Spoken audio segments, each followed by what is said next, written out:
صلی اللہ علی محمد وآلہ الطاہرین. اللہم صلی علی محمد وآل محمد. ہاں، دوسرے سبق جس کا عنوان تھا اللہ کی صفات. ٹھیک، اس کے تمرینات اور مشق نمبر 3 تک پہنچے تھے. مشق نمبر 3 میں آپ لوگوں سے درخواست کی گئی ہے کہ جو معانی گزر چکے ہیں، جو معانی پہلے بتائے جا چکے ہیں، جن کو آپ لوگوں نے ذہن نشین کر لیا ہوگا، اس کے مطابق نیچے کچھ عبارتیں دی جا رہی ہیں، اس کا ترجمہ کیجیے. نیچے کچھ آیتیں، کچھ عبارتیں دی جا رہی ہیں. ان آیتوں اور ان عبارتوں کا پہلے جو معنی بیان کیے گئے ہیں اس کو ذہن میں رکھ کر کے ترجمہ کیجیے، تاکہ پتہ چلے، اندازہ ہو کہ آپ نے ان کلمات کے معانی کو کس حد تک سمجھا ہے اور صحیح طریقے سے یاد کیا ہے. چلیں، یہ عبارت ہے الحمدللہ. الحمدللہ، ساری تعریف اللہ کے لیے ہے. لا الہ الا ہوا، کوئی معبود نہیں سوائے اس کے. ان اللہ علی، بے شک اللہ بہت جاننے والا، بہت زیادہ جاننے والا. هو السمیع البصیر، وہ سننے والا اور دیکھنے والا ہے. ان اللہ بعبادہ، بے شک اللہ اپنے بندوں کے ساتھ.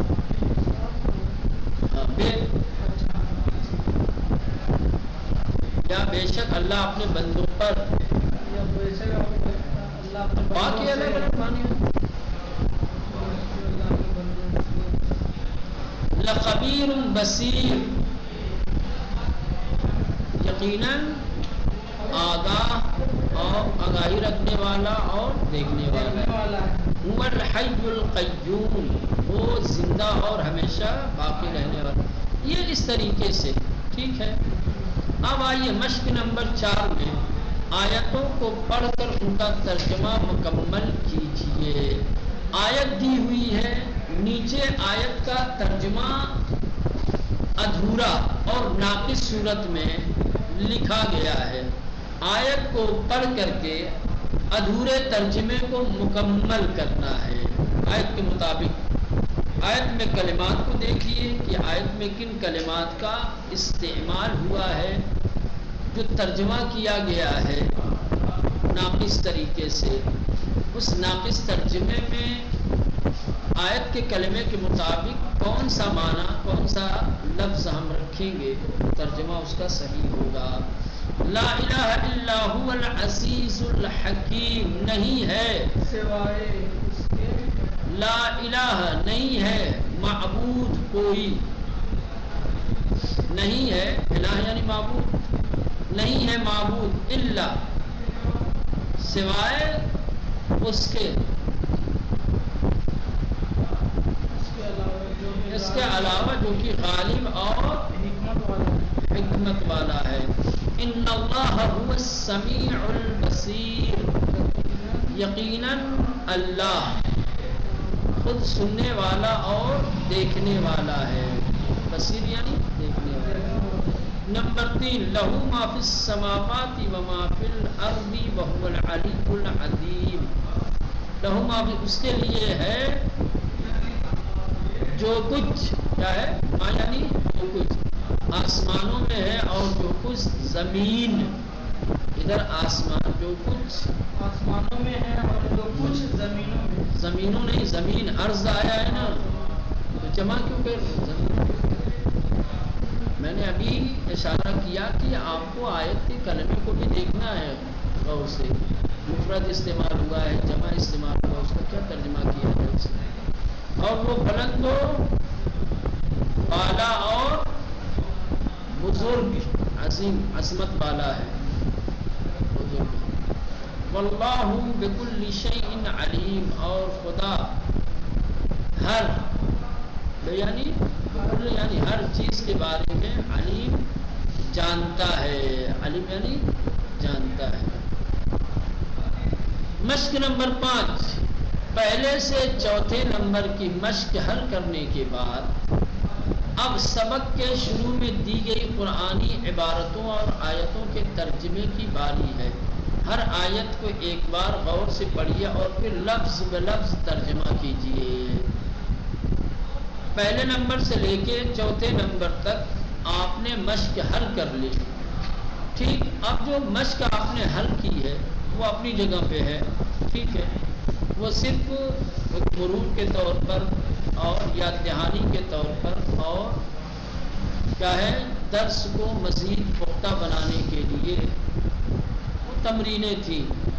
سبق کے شروع میں کچھ قرآن کی آیتیں اور آیتیں دی گئی ہیں، اب ان آیتوں کے ترجمے کی باری ہے۔ سب سے پہلے ان آیتوں کو یہاں غور سے آپ پڑھیے اور پھر ترجمہ کیجیے، وہاں جائیے، پڑھنا پڑے گا درس کے شروع میں جو آیتیں دی گئی ہیں، ٹھیک۔ چلیں اس کے بعد پھر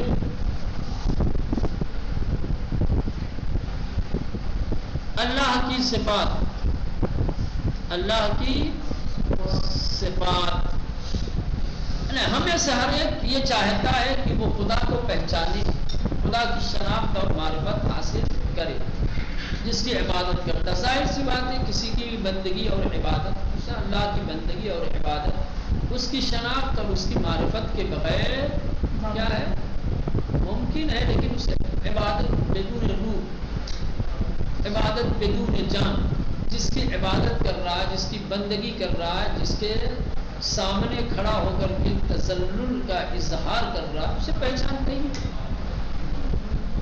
کیا مزہ آئے گا، کیا لطف آئے گا اس بندگی میں اور اس عبادت میں۔ انسان جس کی بندگی اور عبادت کر رہا ہے یقیناً اس کی شناخت، اس کی معرفت انسان کو ہونی چاہیے۔ ہم جس خدا کے لیے جان دینے کو تیار ہیں اور خدا کو پہچانتے بھی ہیں، ہم نے کبھی اس کو جاننے کی کوشش کی، ہم اس کو جاننا چاہتے ہیں یا نہیں؟ کیا یہ ممکن ہے کہ ہمارے جیسے ناقص انسان ہیں جو سراپا ناتوان ہے، کمزور ہے، خلق الانسان الضعیفہ کا جو مصداق ہے، وہ کامل و اکمل خدا کو درک کر سکتا ہے؟ ایک ناقص عقل، ایک ناقص وجود کامل کو سمجھ سکتا ہے، کما حقوق پہچان سکتا ہے یا نہیں؟ یہ تو ممکن نہیں ہے۔ اسی لیے خدا نے اپنے آپ کو انسان کی ناقص توصیف و تعریف سے منزہ اور پاک گردانا اور ہمیں بتایا کہ ہم کس طرح اس کی تعریف و توصیف کریں۔ ظاہر سی بات ہے اب جب انسان کی عقل ناقص ہے، انسان کا وجود ناقص ہے، انسان میں ذوق پایا جاتا ہے، اب انسان اپنی ذوق، اپنی ناتوانی اور اپنی کم عقلی کی بنیاد پر اس طرح توصیف کر سکتا ہے۔ اسی لیے اللہ نے منع کیا ہے کہ تم اپنی عقلوں کے مطابق میری توصیف مت کرو، میرے اوصاف بیان مت کرو۔ تمہاری عقلوں میں مخلوقات کے صفات آ سکتے ہیں، تم مخلوقات کا تعارف کروا سکتے ہو، اس کے صفات، اس کے اوصاف بیان کر سکتے ہو، کیونکہ تمہاری عقل ناقص ہے، انسان کا وجود ناقص ہے۔ ناقص کو سمجھ سکتا ہے لیکن ناقص کامل کو تمہارے ذہنوں میں، تمہاری عقلوں میں اتنی وسعت اور اتنی گنجائش نہیں ہے کہ تم وجود کامل کی توصیف اور تعریف کر سکے، اس لیے منع کیا گیا ہے۔ اسی لیے کہا گیا کہ خدا کے اوصاف انسانی عقلوں اور انسانی فکروں کی پیداوار نہیں ہے، یا یوں کہا جائے کہ انسان اپنی عقل سے خدا کو کسی وصف سے متصف نہیں کر سکتا۔ ہم خدا کو انہی اوصاف سے متصف کرتے ہیں جن اوصاف کو اللہ نے بیان کیا۔ خدا کی صفتیں ہم نے نہیں بنائی ہیں، خدا کے اوصاف ہماری ذہنوں کی پیداوار نہیں ہے، بلکہ خدا کے اوصاف، خدا کے کمالات اس کے بیان کردہ ہیں، اور ہمیں چاہیے کہ ہم خدا کو انہی اوصاف سے یاد کریں، انہی اوصاف کے ذریعے سے خدا کو پہچانیں، اس کی تعریف کریں، نہ کہ ان اوصاف کو چھوڑ کر کے ہمارے ذہن، ہمارے تصورات، ہمارے خیالات جن اوصاف کو کیا ہے انتخاب کرتے ہیں نا، سمجھ رہے ہیں؟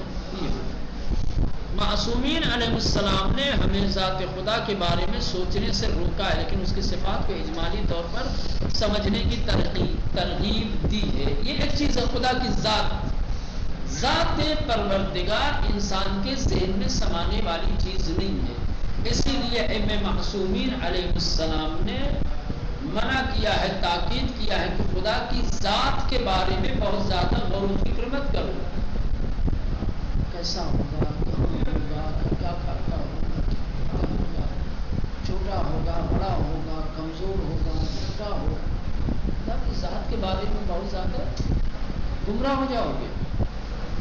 خدا کے اوصاف کے بارے میں خدا کو پہچاننا ہے تو اس کی ذات سے نہیں، اس کے اوصاف سے پہچاننا۔ خدا کی ذات کو اگر پہچاننے کی کوشش کرو گے تو گمراہیوں میں پڑ سکتے ہو۔ اگر چاہتے ہو کہ تمہارا ایمان کامل ہے، اگر تم یہ چاہتے ہو کہ گمراہ نہ ہونے پاؤ، اوصاف کو ذریعہ بناؤ، اوصاف پروردگار کو سہارا بناؤ اور انہی اوصاف کے ذریعے سے خدا کو پہچانو۔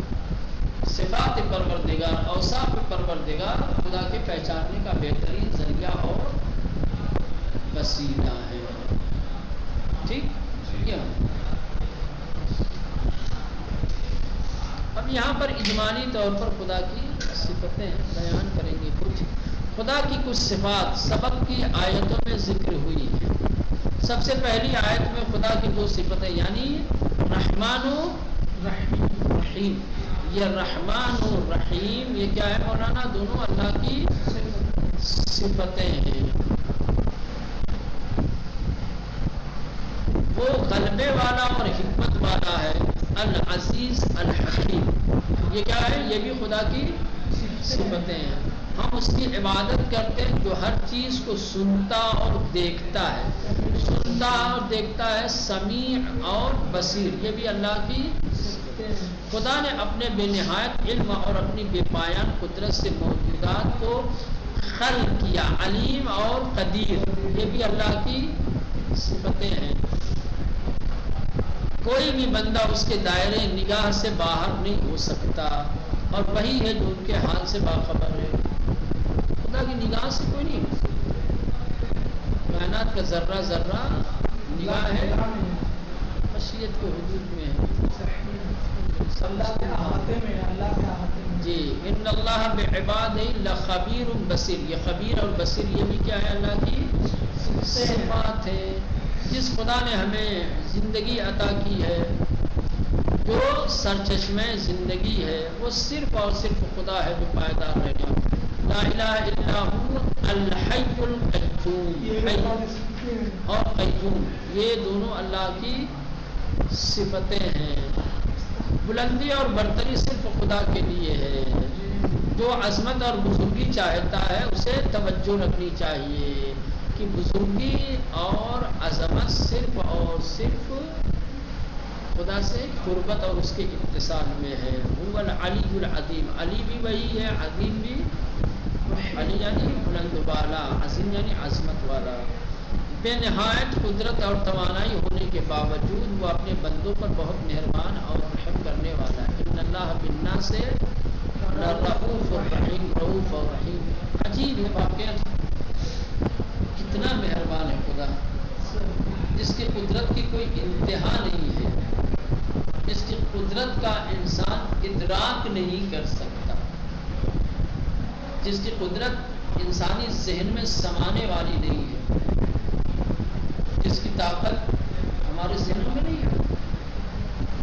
اتنا طاقتور خدا ہو کر کے، اتنا قادر خدا ہو کر کے، اپنے بندوں بھی اتنا مہربان ہے۔ انسان کو سوچنا چاہیے، ذرا سی قدرت ملی، ذرا سی طاقت ملی، خدائی کا دعویٰ کرنے لگتا ہے، سب کو کیڑا مکوڑا سمجھنے لگتا ہے، سب کو جو ہے آزار و اذیت دے گی۔ تیار ہو جاتا ہے.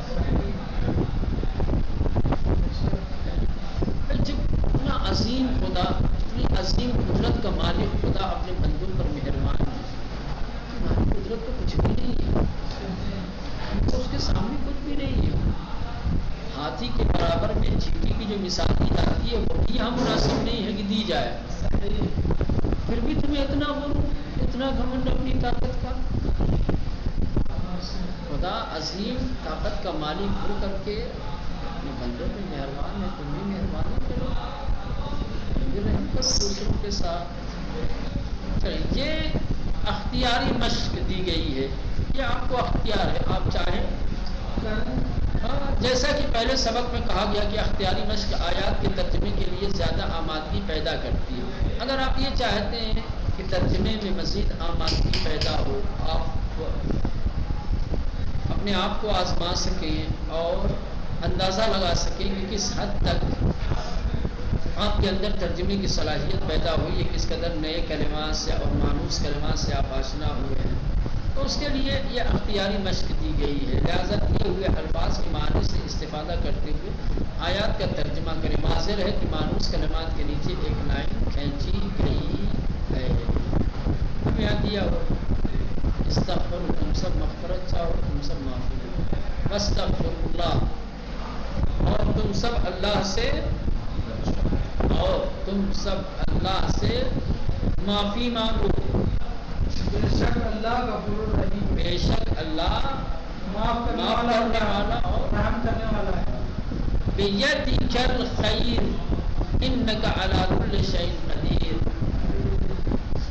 ید ہاتھ کا یعنی تمہارا یا تم، علی یعنی پر یا اوپر، خبیر یعنی خوبی، اچھائی، بہتری. بیدک الخیر کیا کریں گے؟ اچھائی، خوبی تیرے ہی ہاتھ میں ہے،